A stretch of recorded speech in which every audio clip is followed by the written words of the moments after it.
అలాగే సుప్రీంకోర్టు ఇక్కడ మరో బుడంకాయకి కూడా గట్టిగా వాత పెట్టింది. ఎలా అంటే ఉదయనిధి స్టాలిన్పై సుప్రీంకోర్టు ఆగ్రహం. నువ్వు ఒక బాధ్యతాయుతమైన పదవిలో ఉండి పిచ్చి పిచ్చి కోతలు కోస్తే ఇలాగే అవుతుంది. మళ్ళీ పశ్చాత్తాపం లేకుండా కామెంట్స్ మీద కామెంట్స్ చేస్తే ఎరాడికేటింగ్ ఆఫ్ సనాతన ధర్మం మీద ఈయన చేసినటువంటి కామెంట్స్కి సుప్రీంకోర్టు తీవ్ర అసహనం వ్యక్తం చేసింది. సనాతన ధర్మంపై చేసిన వ్యాఖ్యల కేసుకు సంబంధించిన ఆయన వేసినటువంటి ఓ పిటిషన్పై సోమవారం విచారణ జరిపింది కోర్టు. ఆ సమయంలో ఆయన తీరును తీవ్రంగా తప్పుబట్టిన సర్వోన్నత న్యాయస్థానం పరిణామాలు ఎలా ఉంటాయో తెలిసి కూడా అలా మాట్లాడడం ఏంటి అని ప్రశ్నించింది. తమిళనాడు సహా దేశవ్యాప్తంగా 6 రాష్ట్రాల్లో తన వ్యాఖ్యలపై నమోదైన కేసులన్నింటినీ ఒకే చోట విచారించేందుకు అనుమతించాలంటూ ఉదయనిధి స్టాలిన్ సుప్రీంకోర్టును ఆశ్రయించారు.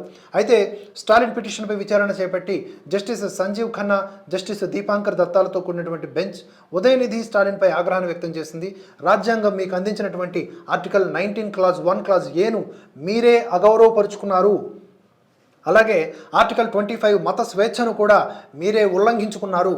ఇప్పుడు మీ హక్కును రక్షించాలంటూ మీరు ఆర్టికల్ 32 ప్రకారం హక్కులు భంగం కలిగితేనే సుప్రీంకోర్టును ఆశ్రయించడం కలిగిందని, మీరు చేసిన వ్యాఖ్యలకు ఎలాంటి పరిణామాలు ఉంటాయో మీకు తెలియదా?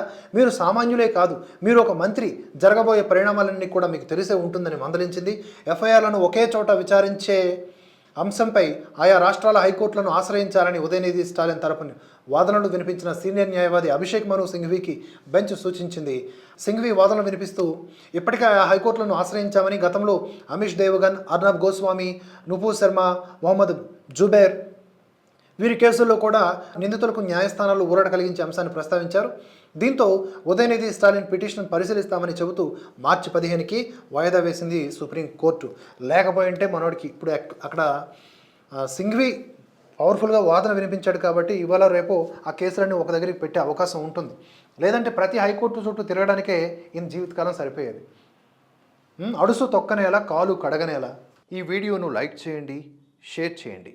మీ ఆలోచనల్ని కామెంట్స్ రూపంలో తెలియజేయండి. భరతవర్ష నిరంతర పరిశ్రమలో మీ ఆర్థిక మద్దతును జోడించాలనుకుంటే స్క్రీన్ మీద కనిపిస్తున్న వివరాల ద్వారా సహకరించండి. Support Bharatavarsha, strengthen the truth.